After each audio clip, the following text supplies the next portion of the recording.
I want to express my thoughts on the life of Mrs. Larine Perera, somebody who has been known and associated with the Puttalam district and particularly Vennappur, and also the wife of long-standing Minister Honorable Festus Perera, who also held many different portfolios. However, my first connection to this family actually comes in Washington, D.C., and I was a young banker, and I was there, and in a consultancy company, I met Nishani Perera. She's an economist working as a consultant in that company, and that goes back a long time, and I still remember that. And then subsequently only I heard that it was Festus Perera's and Larine Perera's daughter. And then, of course, as time went by and became a politician, I met Niroshan Perera, again an electronics engineer who returned to the country to serve the country and to work, and then subsequently entered the Sri Lankan Parliament. And we have become friends, Niroshan and myself. We have also common interests. We've been going after the corrupt while we were in opposition, and then also working in government, and we continue to work there. Larine Perera entered the local government. Now, often you find family members following their wives or husbands or uncles or aunts subsequent to their death. But this is not the case with Larine Perera.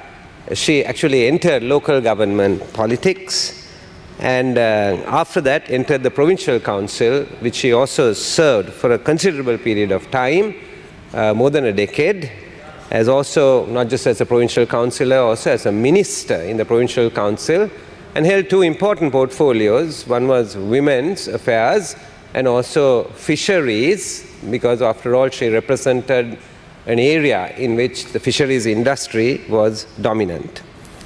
It's very interesting that one member of parliament mentioned today that one day Mr. Festus Perera said that when he goes home he has an argument with his wife, and the argument was about, she was in the provincial council and he was in the central government, and they often argued about the devolution of power. Who should be doing what?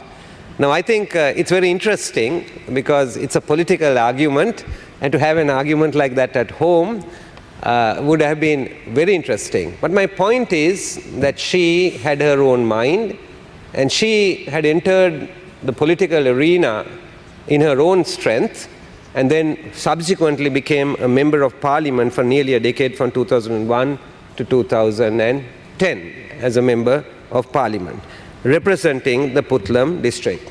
Larine particularly focused on women's empowerment, and I think that's a great focus. At the time she entered into it, and today we could be proud that in education women largely lead in Sri Lanka, whether it's O-levels, A-levels, university education, professional education, and also the fact that she was able to particularly focus on her district. She focused on income generation for women and things like that. But then she did a lot of social work and particularly helped the fishing community basically to improve on their incomes. I would like to say this because we have heard many things said about her politically.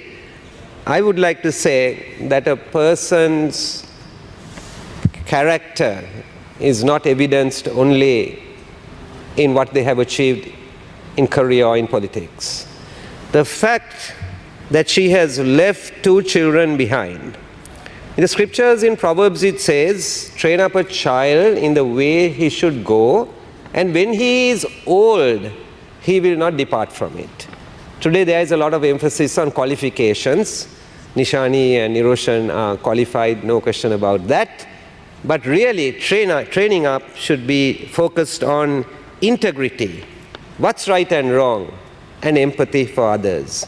And I think Nishani and Niroshan stand, right, as a great example to her real achievements, which is really about family and what you have left behind in your family.